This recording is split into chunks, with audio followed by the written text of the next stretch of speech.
Hola, bueno, pues nada, esto nos pilla un poco de repente improvisado a todos, así que perdonad por el caos, pero bueno, me pidió Napo que grabara algo, aunque fuera media hora, para sustituir la charla que evidentemente presencial no se puede hacer, y como más o menos tenía el PowerPoint ya hecho, pues nada, os voy a contar un poco lo que tenía pensado. Y nada, espero que os resulte interesante y útil también en preparación para la Pascua que se acerca en esta cuaresma tan intensa y sacrificada que nos toca vivir.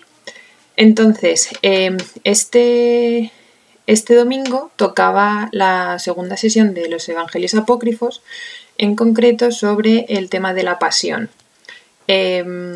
Anteriormente en el curso de Biblia habíamos visto a finales de noviembre, en la última sesión antes de la pausa de Navidad, los evangelios apócrifos en general, con una pequeña introducción y algunos textos de apócrifos de temática navideña sobre la anunciación del nacimiento de María, la dedicación de María en el templo, o sea, la presentación de María en el templo, y algunos apócrifos también sobre la infancia de Jesús, o sea, sobre el nacimiento con las matronas en la cueva de Belén, si os acordáis, y sobre la infancia de Jesús. Y también habíamos visto un poco, pues eso, ¿no? Como que había apócrifos canónicos, o sea, quiero decir, perdón, apócrifos ortodoxos, o sea, católicos, y heréticos, ¿no? O sea, y que fuera apócrifo no implicaba que tuviera una doctrina contraria a la de la Iglesia. Entonces, por hacer un repaso muy breve a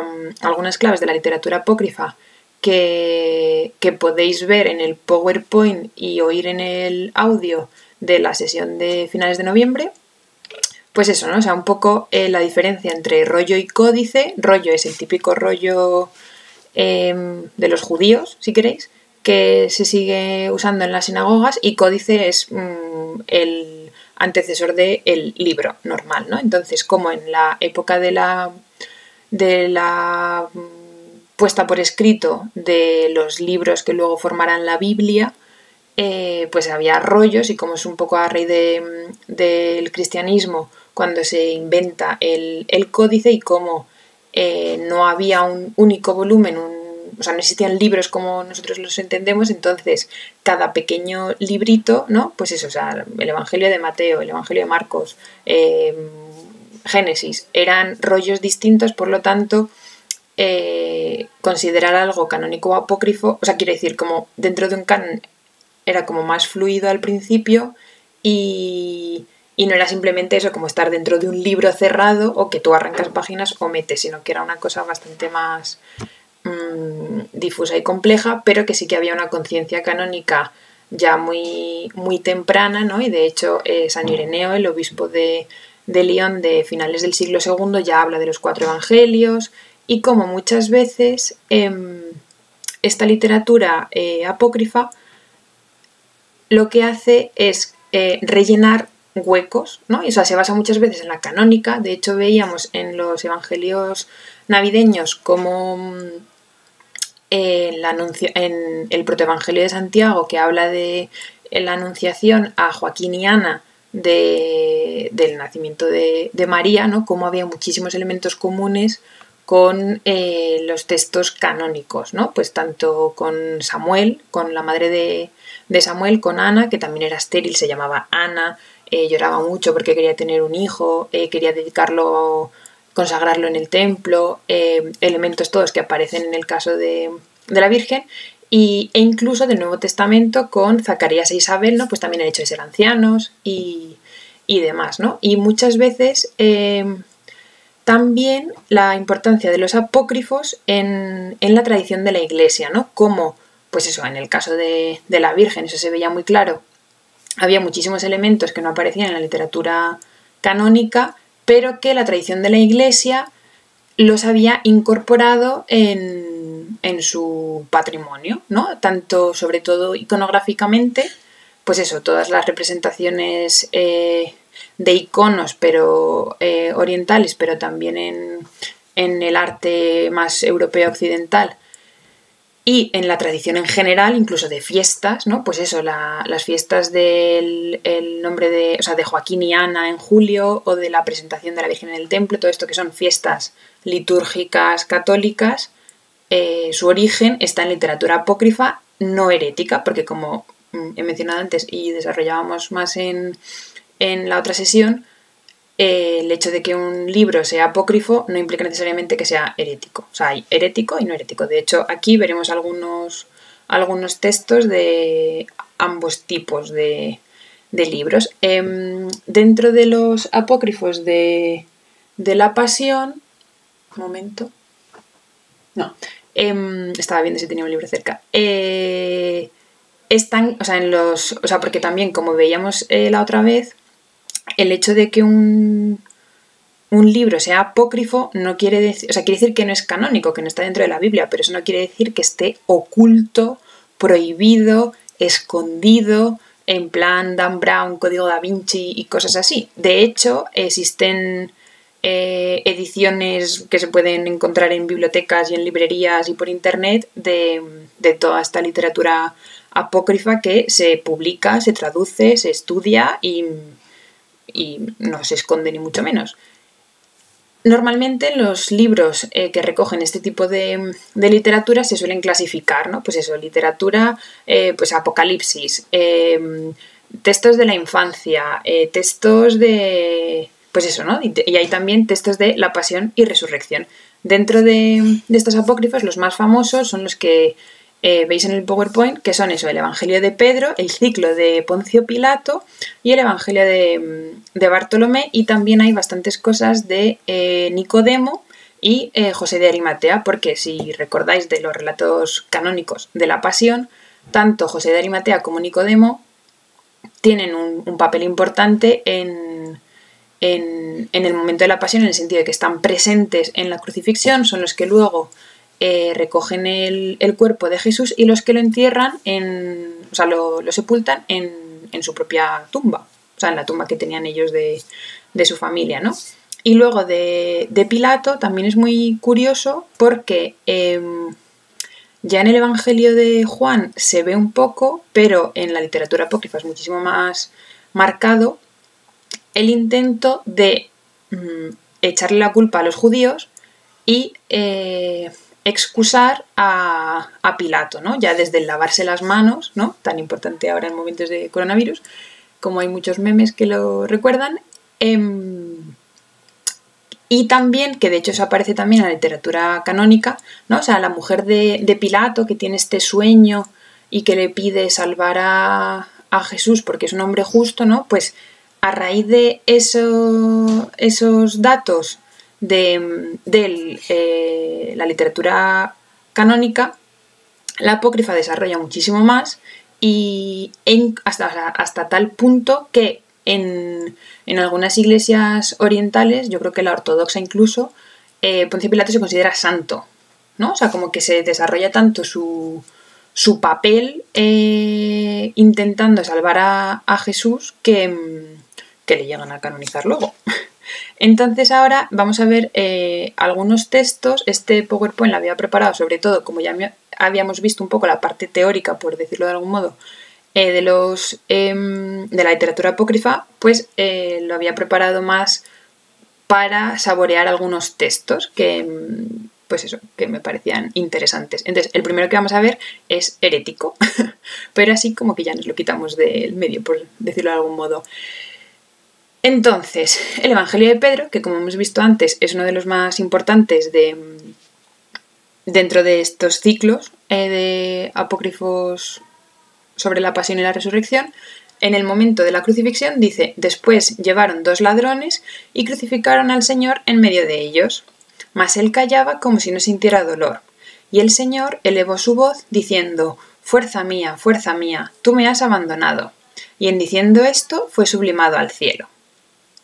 Esto, como podréis ver, es muy semejante a el texto que aparece en los evangelios, ¿no? Solo que en lugar de Dios mío, ¿por qué me has abandonado?, aquí hay una variante, pero el punto fundamental es el callaba como si no sintiera dolor y sobre todo él fue sublimado al cielo, porque en los primeros siglos hay grupos heréticos que, al considerar, como nosotros consideramos, que Cristo es Dios, ¿no? Pues consideran que Dios no puede sufrir, por lo tanto Jesús, en cuanto Dios, no puede sufrir y que tampoco puede morir, ¿no? O sea, como que tampoco es digno de Dios, o sea, de Cristo en cuanto Dios e incluso en cuanto profeta, como morir de ese modo. Por lo tanto, consideran que Cristo no muere, sino que es como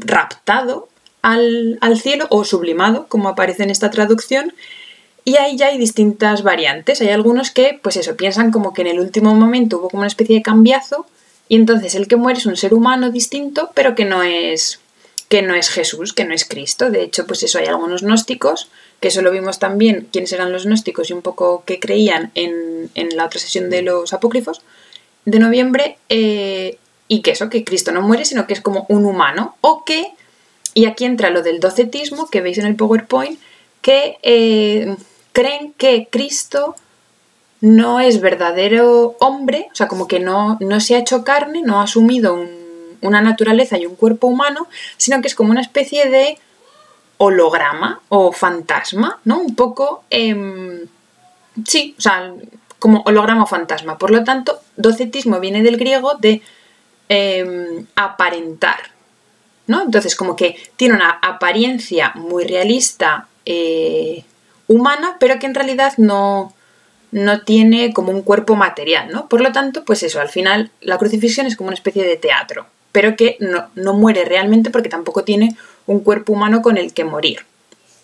Esto, evidentemente, es una herejía y fue condenada en el Concilio de Nicea, en el siglo IV, pero, curiosamente, unos siglos más tarde aparece el aftardocetismo, que, como veis, tiene la misma raíz del docetismo, pero tiene este prefijo de aftarto, que lo que quiere decir es que el cuerpo humano de Jesús, o sea, ellos sí que creen como que tiene un cuerpo humano, pero que al ser, o sea, un cuerpo real, físico, pero que al ser Dios no puede sufrir, o sea, es incorruptible, que sería lo de aftarto en griego, y no puede morir, ¿no? Entonces, como que Jesús muere, pero como por su propia voluntad, ¿no? O sea, como que si él no quisiera, no moriría, en el sentido de, no como en el Evangelio de yo entrego mi vida por vosotros, no me la quitáis, ¿no? Sino que realmente a él, aunque le estuvieran, yo qué sé, cortando la cabeza, su cuerpo no podría morir en cuanto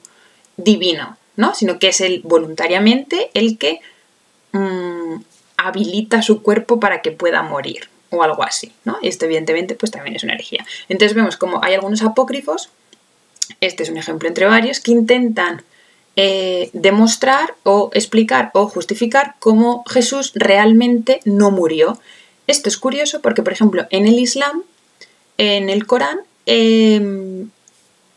la imagen que tienen de Jesús es un poco esta, ¿no? O sea, como que Jesús, al ser un enviado de Dios, no puede morir, y sobre todo no puede morir de esta manera ignominiosa. Entonces los musulmanes creen que Jesús no murió realmente en la cruz, sino que también hubo ahí como una especie de cambiazo.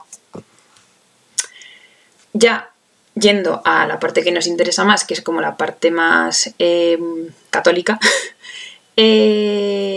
hay un texto muy bonito y rico que ya apareció en la otra sesión en noviembre, que es la Cueva de los Tesoros, que también lo está colocado en otro sitio. Que esto es un apócrifo muy largo que empieza desde la creación del cielo y de la tierra y de Adán y Eva, y llega hasta la Pasión de Cristo. O sea, es como una especie de apócrifo de toda la Biblia, ¿no? Entonces, en el momento de la Pasión tiene este texto que vamos a leer y explicar un poco, ¿no? Entonces dice: en la primera hora Dios modeló a Adán del polvo, y en la hora primera del viernes Cristo recibió los salivazos de los hijos malditos de los que le crucificaron. Adán estuvo en el paraíso resplandeciente de gloria durante 3 horas. Nuestro Señor estuvo ante el tribunal mientras fue azotado por los escribas y los mortales durante 3 horas. En la hora sexta subió Eva al árbol de la transgresión del mandamiento. En la hora sexta subió a la cruz al árbol de la vida. En la hora sexta Eva le dio a Adán la amargura de la muerte. En la hora sexta los que estaban allí reunidos le dieron a Cristo vinagre y hiel. Del costado izquierdo de Adán salió Eva, madre de los hijos mortales. Del costado izquierdo de Cristo salió el bautismo, madre de los hijos inmortales. En viernes pecaron Adán y Eva. En viernes sus pecados fueron perdonados. En la hora novena del viernes descendió Adán a la región inferior, la que está debajo de la zona superior del paraíso. En la hora novena, Cristo descendió a la región inferior de la tierra, donde se encuentran los que yacen en el polvo, debajo de la zona superior de la cruz. En todas estas cosas, Cristo se asemejó a Adán, según está escrito, en aquel lugar donde Melquisedec servía como sacerdote, donde Abraham alzó el carnero sobre el altar. Allí fue clavado el leño de la cruz. Ese lugar es el centro de la tierra, y allí se cruzan entre sí los 4 puntos cardinales. Esto final lo veremos en la siguiente diapositiva, pero de aquí es interesante cómo va poniendo en paralelo el desarrollo de Adán y Eva en el paraíso y la pasión de Cristo, porque una noción muy importante en la teología cristiana que ya aparece en San Pablo es que Cristo como segundo Adán recapitula en sí todas las cosas, ¿no? O sea, eso se ve también, por ejemplo, en las tentaciones de Jesús en el desierto, que es una lectura típica de Cuaresma que hemos leído en la liturgia recientemente. Pues ahí se ve un poco, ¿no? Eso, como Cristo recurriendo a la Biblia, ¿no? Por lo tanto, no recurriendo a su poder de Dios, sino venciendo como humano, vence al demonio donde el hombre ha caído, ¿no? Y de hecho eso muchos autores cristianos, o sea, de los primeros siglos, también desarrollan esto, ¿no? O sea, como Adán peca de gula, ¿no? O sea, como peca con la comida sin tener hambre, mientras que Cristo en el desierto, habiendo ayunado 40 días, teniendo hambre, vence la tentación, ¿no? O sea, un poco como que donde Adán ha caído, Cristo vence. Cristo, segundo Adán, vence, ¿no? Y entonces aquí vemos que en la cueva de los tesoros, pero no solo, hay incluso como una especie de horario del viernes, que es el día en el que fueron creados Adán y Eva, porque recordemos que el sexto día de la creación es el viernes y el séptimo es el sábado, y el domingo entonces es el primer día de la creación u octavo día para los cristianos, que es como la culminación. Entonces, pues en el viernes es donde Dios creó a Adán y a Eva, pecaron y fueron expulsados, ¿no? O sea, como que todo sucede el viernes, según esta visión, ¿no? Y hay, pues eso, ¿no? Como todo está en espejo. Cosas así como más características, pues es sobre todo lo de subir al árbol de la transgresión del mandamiento, mientras que Cristo sube al árbol de la vida, ¿no? A la cruz. Y también hay el tema del costado, ¿no? Como Adán, o sea, del costado de Adán sale Eva, que es la madre de los hijos mortales, mientras que del costado de Cristo sale el bautismo o la Iglesia en otros textos, que es la madre de los hijos inmortales, ¿no? O sea, el bautismo es el que nos introduce en la Iglesia y nos introduce en la vida eterna. Entonces, mientras como que del costado de Adán surgió la que causa la muerte, en cierto sentido, del costado de Cristo surge la que causa la vida, el bautismo o la Iglesia. Luego también aquí, por explicar un poco lo de Adán descendió a la región inferior, es porque en la antigüedad se creía que el Edén estaba en una montaña y que al pecar, al ser expulsados del jardín del Edén, Adán y Eva como que bajan a la llanura, ¿no? Entonces por eso la cueva de los tesoros dice que Adán descendió a la región inferior, ¿no? Eso se pone en paralelo con el descenso a los infiernos de Cristo, que también veremos un texto muy, muy bonito sobre este tema más adelante. Entonces, pues eso. Y aquí, de hecho, si veis, o sea, aquí he puesto varias imágenes como occidentales y orientales, veis que debajo de la cruz de Cristo hay una calavera. Esto probablemente no resulte extraño, o sea, muchas veces aparece debajo de la cruz de Cristo una calavera y a veces también un hueso, o dos. Ahora, ¿qué es esta calavera? ¿Qué es este hueso? ¿Por qué debajo de la cruz de Cristo tantas veces en la iconografía, tanto más europea occidental como este fresco, como en los iconos y en la iconografía más oriental, ortodoxa, aparece esta calavera? Pues esta calavera es Adán. Como vemos aquí en este icono claramente más oriental, donde vemos que la sangre de Cristo está bañando la calavera. Esto no se lo inventan los artistas medievales, así como por un toque gore o lo que sea, sino que hunde sus raíces en una tradición muy antigua. ¿Qué vamos a leer ahora? Que uno de los testimonios más accesibles es la Cueva de los Tesoros, que es el texto que, o sea, el apócrifo que acabamos de leer antes, ¿no? Entonces ahí dice, cuando Sem, el hijo de Adán y Eva, perdón, no, ese es Set, Sem es el hijo de Noé, y Melquisedec pusieron el cuerpo de Adán en el centro de la tierra, sus 4 puntos cardinales corrieron a abrazar a Adán. Inmediatamente se cerró aquella puerta y ningún hijo de Adán pudo abrirla. Cuando la cruz de Cristo, del Salvador de Adán y de sus hijos, fue puesta encima de ella, la puerta de aquel lugar se abrió, quedando al descubierto el rostro de Adán. Cuando la cruz fue clavada encima de ella, Cristo fue herido por la lanza, y de su costado fluyeron sangre y agua, que corrieron por el interior de la boca de Adán. Fue su bautismo, y fue bautizado con ellas. Entonces él creyó y glorificó, diciendo: Confesemos al sacerdote universal, y a ti, Jesucristo, te glorificamos, pues tú eres el que resucita nuestros cuerpos, y el Salvador de nuestras almas. La cruz le confortó y confirmó una gran esperanza, que resucitará con todos los hijos suyos que confiesen su pasión y su muerte. Más adelante dice: el agua y la sangre descendieron por el interior de la boca de Adán. Cuando Adán fue salvado de la muerte, se vistió revistiéndose de gloria. Cristo redactó con su propia sangre el decreto de su retorno y lo envió por medio del ladrón. Sobre todo en el último párrafo vemos mucho contenido en muy pocas líneas. Para empezar, esto y un poco uniendo con la charla de Cayetana sobre Tierra Santa y sobre el Santo Sepulcro, que también veremos un poco más adelante, para los judíos y para los primeros cristianos, el centro de la tierra era donde estaba el templo de Jerusalén, que era donde había sido enterrado Adán y donde estaba la cueva de los tesoros, de donde toma el título este apócrifo, que, muy rápido, de ahí habría salido el oro, el incienso y la mirra que llevan los magos a Jesús cuando nace en Belén, pero eso ya sería otro tema.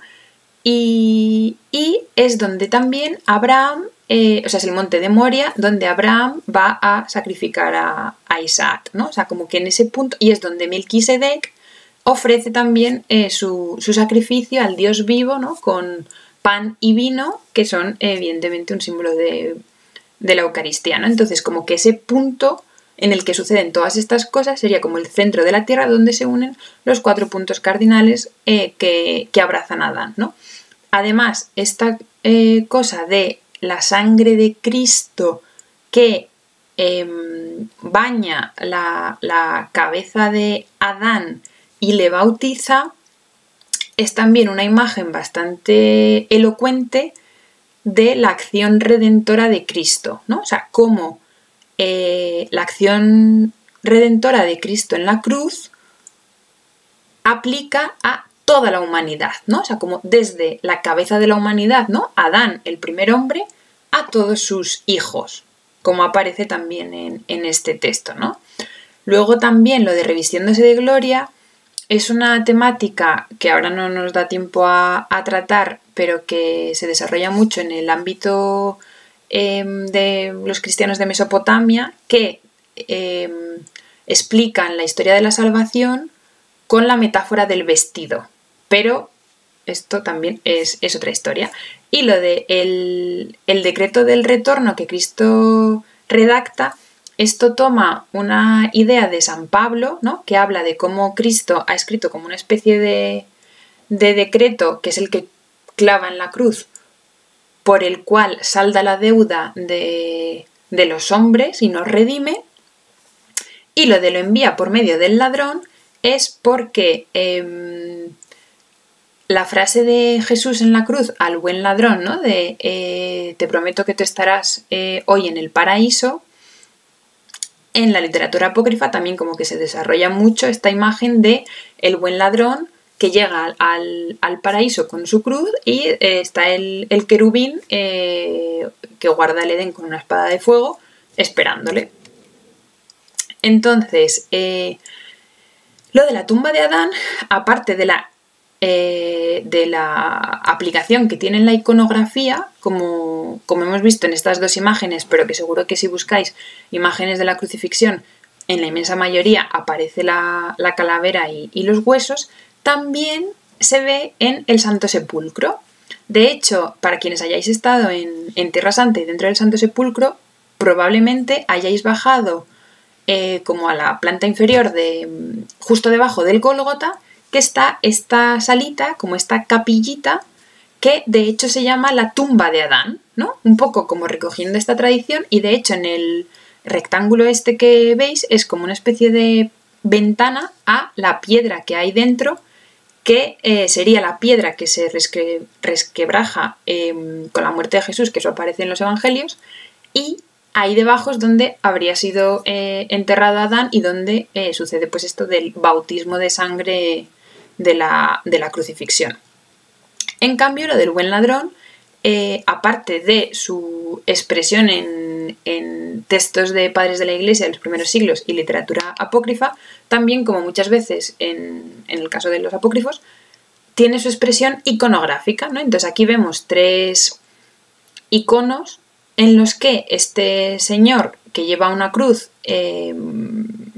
no es Jesús, sino el buen ladrón, ¿no? Entonces, en el primero, en el que está más a la izquierda, si veis en la esquina superior derecha, hay como una especie de cabeza con 6 alas y una espada en la mano, que eso es un ángel, toma la imagen de Isaías, creo que es los ángeles que tienen como 6 alas, y la espada porque en la expulsión del Edén, Dios manda a un querubín que guarde con una espada de fuego la entrada para que Adán y Eva y sus descendientes no vuelvan a entrar, ¿no? O sea, como que les prohíbe la entrada. Entonces, pues este es el que les está recibiendo. Ahí, en cambio, vemos también a Jesús, que sería el que tiene como el rollo en la mano y la aureola y está como dentro de esa semiesfera azul, que le recibe en el paraíso. En cambio, en el icono del centro vemos arriba este querubín con las 6 alas, pero vemos también a la altura del buen ladrón este ángel con el que está hablando. Mientras que en la esquina de la derecha no vemos al ángel, sino que vemos a Abraham y el seno de Abraham, porque esto también, si recordáis en el Evangelio, en la parábola de el pobre Lázaro y el rico Epulón, ¿no? Ahí, como el paraíso antes de Jesús, aunque aquí entraríamos en un tema de teología que tampoco es el tema de esta sesión, aparece como el seno de Abraham. Entonces, ese señor anciano sería Abraham y los niños que hay alrededor pues serían los justos. Lo del Edén es también porque en esta concepción de como el cielo antes de Jesús, que esto es un temón que no es el tema principal en esta sesión, sería como una vuelta al Edén, ¿no? O sea, no sería como el cielo que nosotros entendemos, sino como una especie de vuelta al estado primigenio paradisíaco del Edén, ¿no? Por eso el buen ladrón va al Edén, donde le está esperando este ángel que en un principio no le deja entrar. Entonces el buen ladrón como que le tiene que convencer de no, que es que Dios mismo me ha mandado que entre. Y eso. Mientras que en cambio, una tradición que sí que aparece ya en San Pablo y que de hecho rezamos todos los domingos en el credo es el descenso a los infiernos de Jesús para redimir a la tierra, que en realidad es un poco el mismo concepto, la misma idea si queremos, que lo del bautismo de la cabeza de Adán, ¿no? O sea, al final es como Cristo redime a toda la humanidad, empezando por Adán y siguiendo por sus descendientes. Entonces, este texto, que es un poco largo, pero es muy bonito, es una antigua homilía del siglo II por ahí, que lo podéis encontrar en el oficio de lecturas de la liturgia de las horas del Sábado Santo. De hecho, esto todos los sacerdotes, monjas y religiosos y todo el mundo que lee la liturgia, o sea, el oficio de lecturas, el Sábado Santo lee esta lectura. Entonces, esta lectura dice: ¿qué es lo que hoy sucede? Estamos hablando del Sábado Santo. Un gran silencio envuelve la tierra. Un gran silencio porque el rey duerme. La tierra temió sobrecogida, porque Dios se durmió en la carne, y ha despertado a los que dormían desde antiguo. Dios en la carne ha muerto, y el abismo ha despertado. Va a buscar a nuestro primer padre como si fuera la oveja perdida. Quiere absolutamente visitar a los que viven en tinieblas y en sombra de muerte. Él, que es al mismo tiempo Hijo de Dios, Hijo de Eva, va a librar de su prisión y de sus dolores a Adán y a Eva. El Señor, teniendo en sus manos las armas vencedoras de la cruz, se acerca a ellos. Al verlo nuestro primer padre Adán, asombrado por tan gran acontecimiento, exclama y dice a todos: «Mi Señor esté con todos». Y Cristo, respondiendo, dice a Adán: «Y con tu espíritu». Y tomándolo por la mano, le añade: «Despierta, tú que duermes, levántate de entre los muertos, y Cristo será tu luz». Yo soy tu Dios, que por ti y por todos los que han de nacer de ti, me he hecho tu Hijo. Y ahora te digo: tengo el poder de anunciar a los que están encadenados: salid. Y a los que se encuentran en las tinieblas: iluminaos. Y a los que dormís: levantaos. A ti te mando: despierta, tú que duermes, pues no te creé para que permanezcas cautivo en el abismo. Levántate de entre los muertos, pues yo soy la vida de los muertos. Levántate, obra de mis manos, levántate, imagen mía, creado a mi semejanza. Levántate, salgamos de aquí, porque tú en mí y yo en ti formamos una única e indivisible persona. Por ti yo, tu Dios, me he hecho tu Hijo. Por ti yo, tu Señor, he revestido tu condición servil. Por ti yo, que estoy sobre los cielos, he venido a la tierra y he bajado al abismo.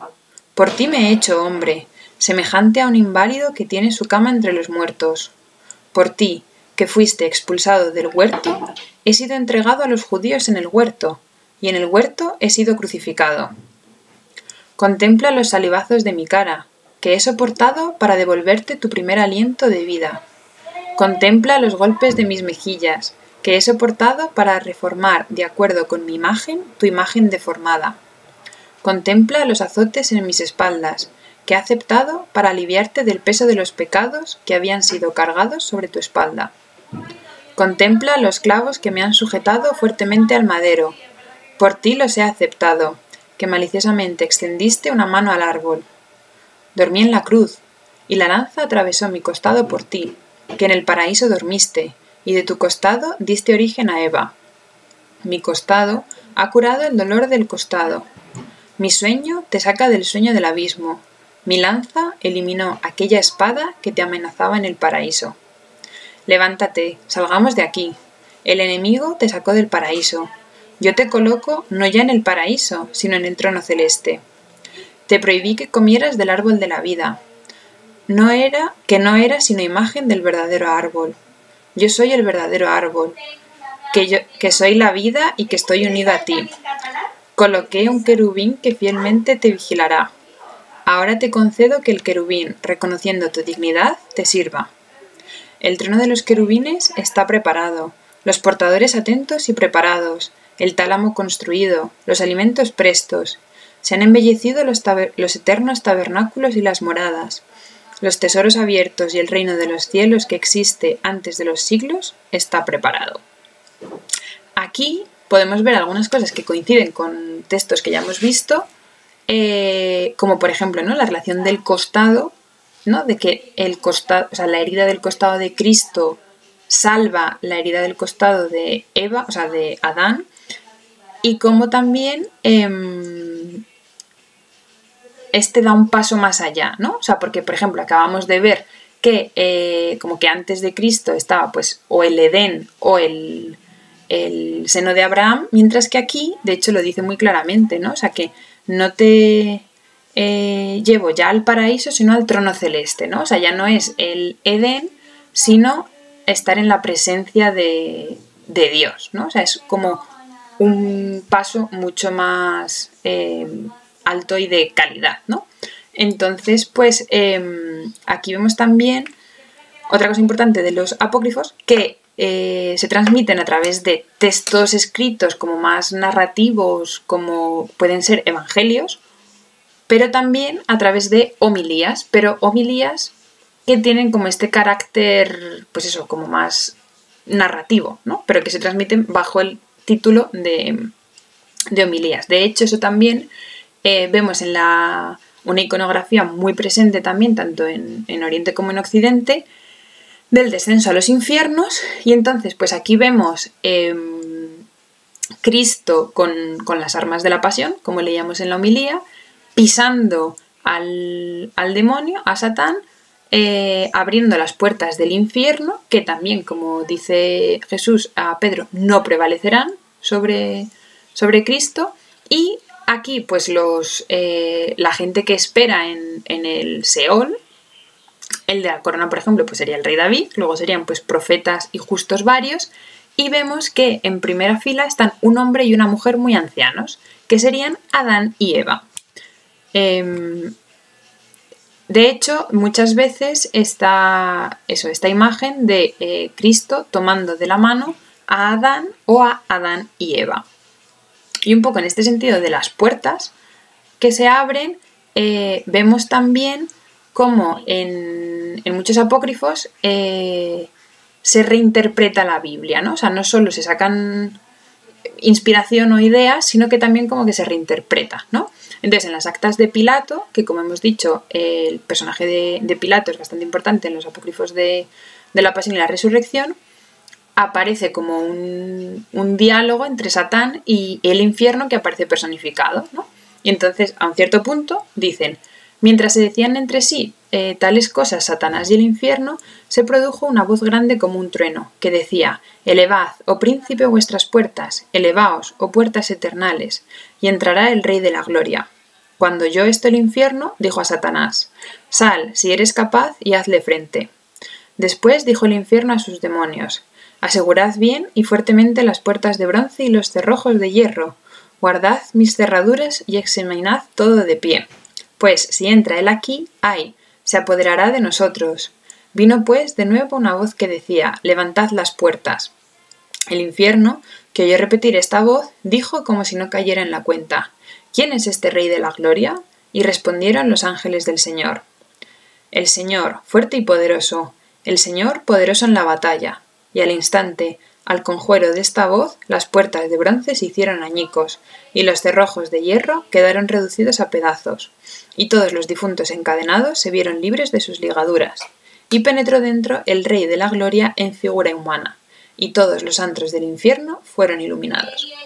Aquí aparece el Salmo 24, que seguro que que conocéis tanto de, pues eso, la liturgia de misa como de la liturgia de las horas, ¿no? Que es esto de elevad vuestras puertas, elevad las puertas eternales, va a entrar el Rey de la Gloria, y hay como este diálogo, ¿no? De quién es el Rey de la Gloria, el Señor, héroe poderoso.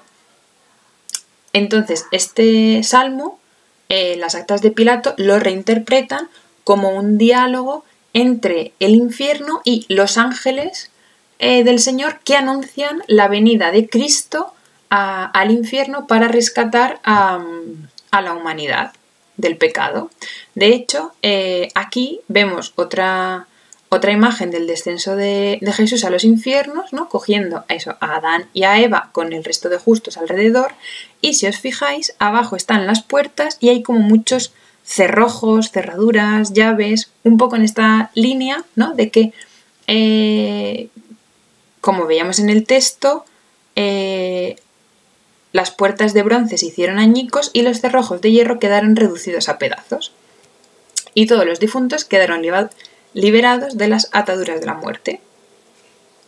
Y ya por último, vemos que también, ¿no? O sea, un poco lo que veíamos con los evangelios, o sea, con los apócrifos de la Natividad, ¿no? O sea, como que muchas veces los apócrifos tienen como curiosidad por rellenar huecos que no aparecen en los evangelios, ¿no? En plan de ¿cómo sucedió esta cosa? Porque muchas veces los evangelios son muy sucintos en su modo de presentar los hechos, ¿no? O sea, porque como dice Juan en el epílogo de su evangelio, ¿no? O sea, se dice como lo necesario para creer en Cristo, pero no se pretende hacer una narración exhaustiva de su vida, ¿no?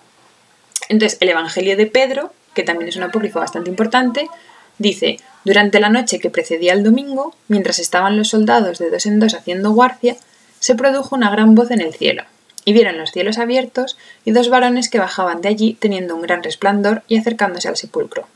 Y la piedra aquella que habían echado sobre la puerta, rodando por su propio impulso, se retiró a un lado, con lo que el sepulcro quedó abierto y ambos jóvenes entraron. Advirtieron los soldados de nuevo 3 hombres saliendo del sepulcro, 2 de los cuales servían de apoyo a un tercero, y una cruz que iba en pos de ellos, y la cabeza de los 2 primeros llegaba hasta el cielo, mientras que la del que era conducido por ellos sobrepasaba los cielos. Y oyeron una voz proveniente de los cielos que decía: ¿has predicado a los que duermen? Y se dejó oír desde la cruz una respuesta: sí. Aquí, como vemos, este evangelio toma inspiración de los evangelios canónicos, en los que sí que se narra que en la mañana de la resurrección estaban estos 2 jóvenes vestidos de blanco en el sepulcro esperando a las mujeres que iban a terminar como de ungir y preparar la sepultura de Jesús. Pero aquí como que rellenan, ¿no? Cómo pudo haber sido esa salida del sepulcro por parte de Jesús, ¿no? Y aquí vemos que es una narración como bastante fantástica en el sentido de que presenta a Jesús con una altura que llega al cielo, ¿no? Porque, y esto también es un tema más complejo, existe esta noción en el cristianismo pero también en el judaísmo como de el Adán primero, que tiene como la medida de la creación, ¿no? O sea, como que llega de la tierra al cielo, ¿no? Entonces, un poco como para expresar esta divinidad, ¿no? Esta diferencia de Cristo respecto a un ser humano normal y como este cuerpo glorioso cambiado, ¿no? Pues este evangelio, la imagen a la que llega es esta de una figura cuya altura sobrepasa los cielos, ¿no? Pero aquí también es interesante la pregunta que le hacen desde el cielo, evidentemente como Dios Padre a Cristo resucitado, de ¿has predicado a los que duermen? Porque como ya hemos visto en la homilía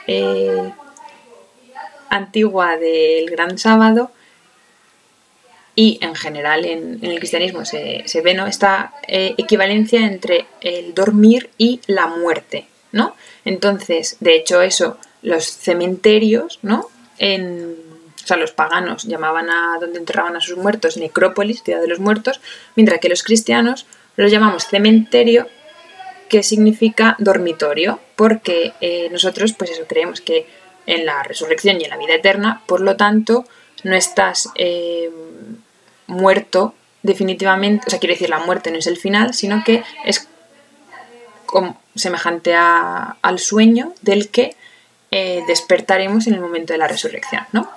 Entonces, nos hemos pasado de media hora. pero hemos leído todos los textos. Y entonces pues nada,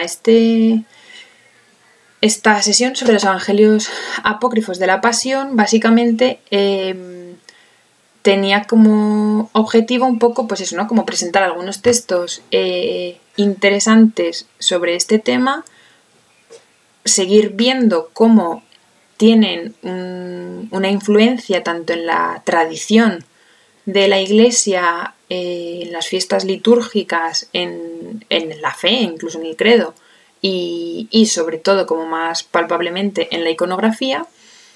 Ver también cómo muchas veces estas imágenes que a lo mejor nos sorprenden un poco, que nos parecen como un poco pintorescas o extrañas, en realidad tienen una teología completa y elaborada debajo, ¿no? O sea, como que lo de la calavera de Adán lleva un significado muchísimo más profundo, ¿no? De el valor salvífico de la muerte de Cristo para toda la humanidad. Y cómo, pues eso, tenemos una riqueza literaria, si queremos, accesible, muy rica y muy potente para prepararnos pues en lo que nos queda de Cuaresma y en esta Pascua. Así que nada, buen final de Cuaresma y nos vemos.